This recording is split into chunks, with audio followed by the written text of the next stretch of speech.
তো hey guys, good morning and welcome back to my channel. কেমন আছো তোমরা সবাই? আশা করি তোমরা সবাই ভালো আছো, সুস্থ আছো। আমরাও কিন্তু ভালো আছি আর সুস্থ আছি। আর আমি ফাল্গুনি চলে এসেছি আমার একটা নতুন ভিডিওর সাথে। যে আজ হলো মঙ্গলবার, আর ওই এখন বাজে কিন্তু সকাল 6টা। কারণ দেখতে পাচ্ছ এদিকে আমার জানলায় রোদ চলে এসছে, 6টার মধ্যে এখন রোদ চলে আসছে। তো সকালবেলা উঠেই কিন্তু আগে আমি ফ্রেশ হয়ে টুকিটাকি কিছু কাজ থাকে সেগুলো কমপ্লিট করে দেন চলে এসেছি কিন্তু আমি একদম সিধা কিচেনে। আর কিচেনে আসছি এই কারণেই, রাজেশ যাবে ডিউটিতে আর ওর জন্য আগে ব্রেকফাস্টটা বানিয়ে দিতে হবে। আর বাবাই কিন্তু এখনও ঘুমাচ্ছে, যে ও যতক্ষণ ঘুমিয়ে থাকবে ততক্ষণের মধ্যে আমার ব্রেকফাস্টটা কমপ্লিট হয়ে গেল। যে আজ রাজেশ বলছে যে কোনো ফ্রুটস খাবে না, খাবে হচ্ছে আজকে ম্যাগি। তো আমি ভাবছি ম্যাগিও ছিল অনেক দিন ধরেই মানে রয়েছে, সেভাবে বিকালেও যে একটু টিফিন করব সেভাবেও করা হয় না, ওই চা বিস্কুট খেয়েই হয়ে যায়। বলে যে এখন আর বানাতে হবে না, ওই জন্য বানানোও হয় না। কিন্তু আজকে সুযোগ পেয়েছি, ও বলল খাবে, তো ভাবলাম তাহলে বানিয়েই দিই, আর ওই জন্য বানিয়ে দিলাম। আর দিয়ে তারপরে কিন্তু আমি আর লেট করিনি, এদিকে বাবাও উঠে গেছে। আর আজকে ঘুম থেকে উঠতেও না আমারও একটুখানি লেট হয়ে গেছে, কারণ অন্য দিন ঘুম থেকে উঠে কিচেনে চলে আসি মানে অনেকটা আগে, আরও আধা ঘন্টা আগে আসি, কিন্তু আজকে একটুখানি লেট হয়ে গেছে, এই জন্য বাবাও উঠে গেছে। আর বাবাই কিন্তু আমার পাশেই বসে আছে, বসে বসে ও খেলা করছে, ওর ওই খেলা চামচি বাটি এইসব দিয়েছি, এইসব নিয়েও খেলা করছে।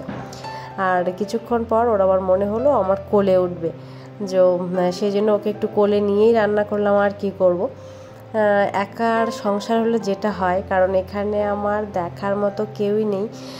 কিছুদিন এই যে বাড়িতে ছিলাম, এতটা ফ্রি ছিলাম কি বলবো, কোথাও যাচ্ছি যে মা দেখছে, তারপরে এ বাড়িতে আসছি শাশুড়ি মা দেখছে, মানে বেশ ভালো টেনশান ফ্রি ছিলাম আর কি বলবো। আর ভালোও লাগছিল যে, আর তখন না কোনো কাজ করলেও না অত পরিমাণে কষ্ট হতো না, যে তার কারণ বাবাইকে ধরার জন্য তো কেউ একটা আছে, কিন্তু এখানে তো কি ধরার মতো কেউই নেই, সমস্ত কাজ আমাকেই করতে হবে, দেন বাবাইকেও আমাকে রাখতে হবে। আর এরকম একটা দুষ্টু বাবুকে রাখা কিন্তু যাদের আছে তারা জানে ভীষণ টাফ। আর সব থেকে কী বলো তো, আমি কিন্তু ওর ওই ফোনের নেশাটা এখনও ধরাইনি, কারণ ফোন আমি ওর কাছে দিই না। আর এই জন্য কিন্তু সমস্যাটা আমার বেশি, কারণ অনেকে দেখেছি কাজ করে আর একটা ফোন হাতে দিয়ে রাখে, যে কাজ করতে কোনো প্রবলেম হয় না।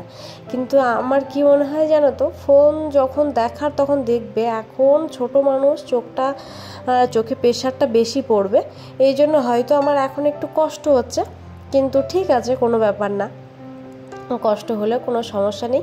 বাট ও ওই পাশে এসে খেলা করে, সমস্ত জিনিস ছড়িয়ে, মশলা সব ছড়িয়ে রাখে, ওই জন্য কিছুদিন ধরে ওকে ওপরে রেখে দিচ্ছি, বাইরে গিয়ে মানে ধুলোতে খেলা করে, বালিতে পাথর খায়, এই জন্য আর কি। তো দুষ্টুমি করলেও ভালো লাগে, কোনো সমস্যা নেই। তো এইদিকে দেখো রান্নাঘরেও দেখছি একটু বেশ ভালো ধুলো হয়েছে। আর কি বলো তো, রোজ এই তেল মাল মশলার রান্না করলে না, রোজ ক্লিন করলেও না তবু যেন কেমন একটা লাগে, মনে হয় যেন মানে সকালবেলা যদি আমি একটু ক্লিন করি, দেন সন্ধেবেলা একবার রান্না হয়ে গেলে আবার মনে হয় যেন কেমন একটা ধুলো হয়েছে। আর ওই জানলাটা খোলা থাকে তো, আর এখানে তো লু চলে, আর ওই লুতে মানে এত পরিমাণে হাওয়া আসে, ওই হাওয়াতে পুরো ধুলো পুরোটাই ভর্তি হয়ে যায়। মানে দিনে আমার দুবার করে করতেই হয় এই মোছামুছির কাজ আর কি। তো ভাড়ার বাড়ি বলে সেটা কোনো ব্যাপার না, কিন্তু তবুও সেখানে আমাদেরকে থাকতে হবে, গুছিয়ে তো রাখতে হবে। তো চেষ্টা করি ভাড়ার বাড়িকে নিজের বাড়ির মনে করেই কিন্তু পরিষ্কার পরিচ্ছন্ন করে গুছিয়ে রাখতে হয়, এই আর কি। আর এখানে কিন্তু সেভাবে আমার কোনো ফার্নিচার নেই, যেমন থাকে আমাদের বাড়িতে যেমন আছে এরকম অত ফার্নিচার নেই, তবুও ফার্নিচার ছাড়াও মানে যেভাবে পরিষ্কার পরিচ্ছন্ন করে রাখা যায় সেভাবেই রাখি। আর দেখতে পাচ্ছ এই যে শিলনোড়াটা, এটাতে কিন্তু ওপরে পেপার দিয়ে ঢাকা ছিল, বাট বাবা সেটা তুলে ফেলেছে। আর এটা আমাদের ওই এমপিতে একটা দাদাভাই আছে, সেখানে একবার রাজেশ গেছিলো আমার বিয়ের পর, তখন আমার বাবাই হয়নি, আর সেই সময় ওখান থেকে এই শিলনোড়াটা নিয়ে এসেছিলো। বাট সেভাবে আমি এখানে কিছুই করিনি, তেমন কিছু, এভাবেই থাকে, হয়তো খুব দরকার হলে দু এক সময় হয়তো ভবিত করি, আর না হলে গুঁড়ো মশলা আছে, আর না হলে ওই যে হামনদাস্তা আছে, ওখানেই আমি সব কিছু কাজ আমার হয়ে যায় আর কি। আর তারপরে এবার তো আর কোনো প্রবলেমই নেই, আমি বাড়ি থেকে মিক্সার নিয়ে এসেছি, যেহেতু বাড়িতে দুটো আছে, এই জন্য একটা বাড়িতে রেখে এসেছি আর একটা আমি নিয়ে এসেছি। যে আবারও কাজ কিছু হয়ে যাবে, আর একটু জুস বানানোর জন্য হয়ে যাবে।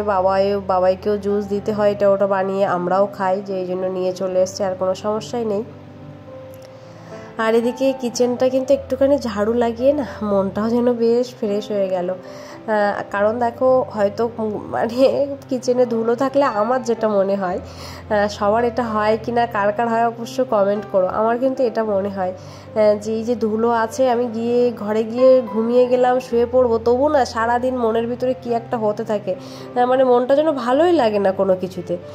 ওই জন্য কষ্ট হলেও যতটা পারি পরিষ্কার করে দেন কিন্তু আমি মানে আমার অন্য কাজগুলো করার চেষ্টা করি আর কি।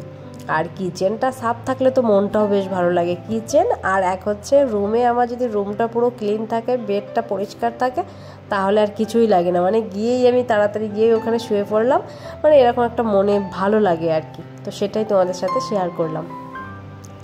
আর এই যে দেখতে পাচ্ছ আমার এই সসপ্যানের অবস্থাটা কি হয়েছে, আমি যখন বাড়িতে ছিলাম তখন রাজেশ ওটাতে চা বানাতো, কিন্তু ওটাতে নাকি কি একটা জুস বানিয়েছিল, ওই লেবু, আদরক, লঙ্কা, মানে ওই গোলমরিচ, এগুলো যে লবঙ্গ সব কিছু দিয়ে নাকি কি একটা জুস বানাচ্ছিল। তো ওটা চালিয়ে রেখে ও বাথরুমে স্নান করতে চলে গেছিলো, ওর মনেই ছিল না, যে এসে দেখে যে ওটা একদম পুড়ে গেছে, গ্যাসটাও জোরে দেওয়া ছিল। আর তারপরে ও বলছে আমিও অনেকবার চেষ্টা করেছি, কিন্তু সেভাবে আর ওটা পরিষ্কার করতে পারিনি। তো আমি ভাবলাম দেখি তবু একবার এই তারটা দিয়ে একটু ট্রাই করে দেখি, নতুন তারে ধারও থাকে খুব ভালো, তো এই জন্য ট্রাই করছিলাম। মিনিমাম 10 থেকে 15 মিনিট ধরে ট্রাই করেছি, তো আমার হাতই ব্যথা হয়ে গেছে, এত পরিমাণে মানে উঠছেই না। আর ওই সাইডের থেকে একটু হালকা হালকা উঠেছে, আর ভিতর থেকে তো কিছুই উঠাতে পারলাম না।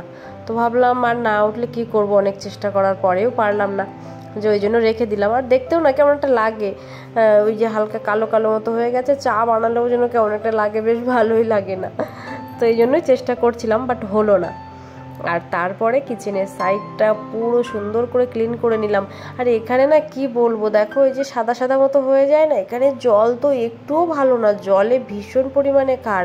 আমাদের খাওয়ার যে জলটা ইউজ করি, সেই জলেই আমি সকালবেলা যদি চড়ুতে জল ভরে রাখি, তো সন্ধেবেলায় এসে দেখি তার ভিতরে সাদা সাদা জমে গেছে। আর এই যে জলটাতে আমরা মানে থালা বাসন ধুই, এই জলটা তো আরও খারাপ এখানে, এই জন্যই দেখো চারিপাশের কি অবস্থা।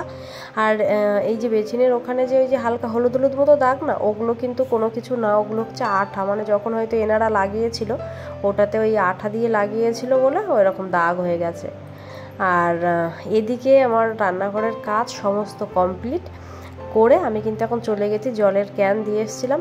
আর ওদিকে আমার এখন ওই 10:30 মতো বাজে, যে জলের ক্যানও নিয়ে আসতে চলে গেছিলাম। আর বাবায় না একটুও দাঁড়াবে না, এমনি সময় ও খেলা করে ভালো, কিন্তু যখনই আমি ক্যান আনতে যাব আমার সাথে ছুটবে, আমার সাথে ওকে যেতে হবে।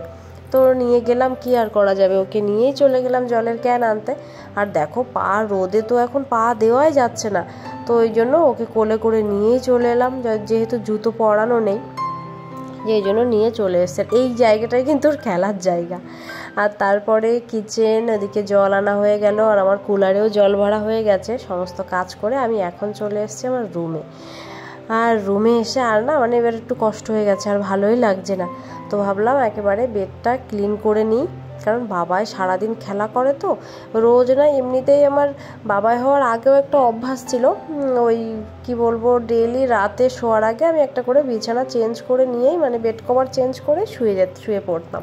আর এখন তো বাবাই খেলা করে, হয়তো একটু আমার কষ্ট হয়, কিন্তু তবুও আমি চেষ্টা করি ওই রোজ চেঞ্জ করার চেষ্টাটা এখনও করি আর কি। তো এই জন্য চেঞ্জ করে দিলাম এদিকে। আর ওদিকে কিন্তু আমার দুষ্টুটা খেলা করছে বারান্দায়। আর এইবার বেডটা ক্লিন করে আমি কিন্তু ঘরটা মুছে সোজা চলে যাব স্নানে। আর ভিডিওটা আমার কালকে করা ছিল, আর আজকে কিন্তু আমার ভয়েস রেকর্ডটা আজকে দিচ্ছি, কিন্তু ওদিকে বাবাই এখন ঘুমিয়ে গেছে, জানো তো এখন 2টো বাজে, যে বাবাই ঘুমিয়ে গেছে। 2:30টার সময় তোমাদের সাথে ভিডিও পোস্ট করব, যে এই জন্য তাড়াতাড়ি রেকর্ডটা দিয়ে দিচ্ছি। কিন্তু কারেন্টটা তো আমি মানে ওই ফ্যান কুলার দুটোই না অফ করে রেখেছি, কারণ আবার ওটাতে তোমরা আওয়াজটাও ভালো পৌঁছাবে না, দেন কপিরাইটও আসবে, যে এই জন্য বাবাই মাঝে মাঝে নড়াচড়া করছে, জানো তো, মানে ওর গরম লাগছে। কিন্তু এই সময়টা ও না গরম লাগলেও উঠবে না, কারণ জাস্ট ঘুমালো তো, এই ঘুমানোর 1 ঘন্টা পর্যন্ত ওর পাশে যদি মানে ভীষণ জোর আওয়াজ হয় তবুও ওঠে না, বেশ গাঢ় ঘুম থাকে এই জন্য। আর তারপরে দেখো কথা বলতে বলতে আমার এদিকে খাওয়ার জিনিসপত্রগুলোও কিন্তু সব আমি নিয়ে চলে এসেছিলাম। একটু চাটনি বানিয়েছিলাম, গরমের সময় একটু চাটনি না থাকলে বেশ ভালোই লাগে না, যে হালকা করে একটু আমের চাটনি, আর সাথে তো দেখলে ডাল বানিয়েছিলাম, রুটি, আর কালকে রাতের একটুখানি তরকারি ছিল, মাছ দিয়ে আলু দিয়ে তরকারি বানিয়েছিলাম, যে সেই একটুখানি ছিল, কারণ ডালটা আমি অত ভালো খাইনি, যে আমার ওই তরকারিটা দিয়ে খাওয়া হয়ে যাবে। আর তারপরেই দেখলে স্নান করে চলে এসে বাবার সাথে একটু রেস্ট নিয়ে দেন একদম সন্ধেবেলা চলে এসেছি তোমাদের সাথে। তো এদিকে মানে সন্ধেবেলায় সন্ধে দেওয়া কমপ্লিট হয়ে গেছে, আর বাবাও দেখো কি সুন্দর করে প্রণাম করে নিল। আর এইখানে না নিচে ভাবি যে ঠাকুরগুলো নিচে রেখে সুন্দর করে একটু সাজিয়ে রাখবো, কিন্তু এই যে দুষ্টু বুড়ো, এই দুষ্টু বুড়োটার জন্য আমি রাখতেই পারি না, এমনিতেই ওপরে রাখছি, ওর এখন হাত চলে আসছে।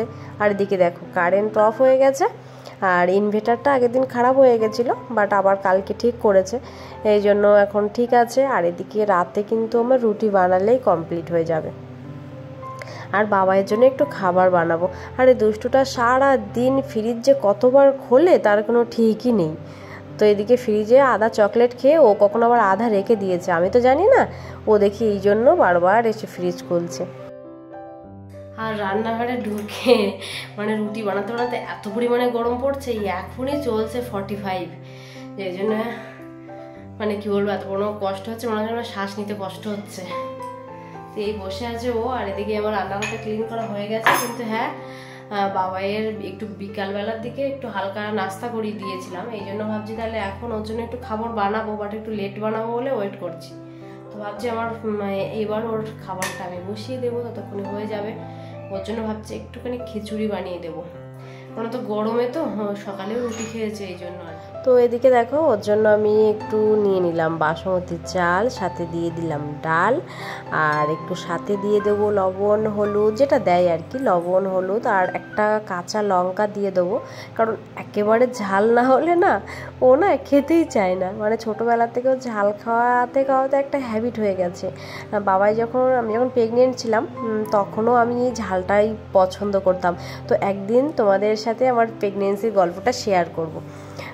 তো দেখো তারপরে একটু দিয়ে দিলাম আমন্ড আর একটু কাজু, 2টো আমন্ড দেবো 2টো কাজু দেবো, দিলেই হয়ে যাবে। আর এমনিতে কি করি জানো তো, সকালবেলা আমাদের জন্য মাঝে মাঝে ভিজিয়ে রাখি আমন্ড কিশমিশ কাজু, বাট সেগুলো তো খাই না। আর এই সময়টা বাচ্চাদের এগুলো খাওয়ানো কিন্তু বাচ্চাদের বুদ্ধির বিকাশ হয়, আর সেই জন্যই এটা কিভাবে খাওয়াতে হবে, তো এই খিচুড়িতে এইভাবে দিয়ে দিলে ও বেশ ভালো খেয়ে নেয় আর কি। তো এদিকে আমার কমপ্লিট হয়ে গেছে, আর এদিকে এই বদমাইশটা খেলা করছে। আর তো দেখো কী করছে ওর না, আমার মনে হয় এখন নতুন সব দাঁত উঠছে, ওই জন্য না দাঁতগুলো যে বলে না শিলচ্ছে, মনে হয় সেটাই হয়, মাঝে মাঝে একদম দাঁতগুলো কামড়ে এসে মুখে এসে এইভাবে কামড়ে ধরবে, হাতে কামড়ে ধরবে, ভীষণ বদমাশ হয়েছে আর কি। তো চলো ভিডিওটা আজকেই শেষ করি এখানে, সবাই ভালো থেকো সুস্থ থেকো, টাটা।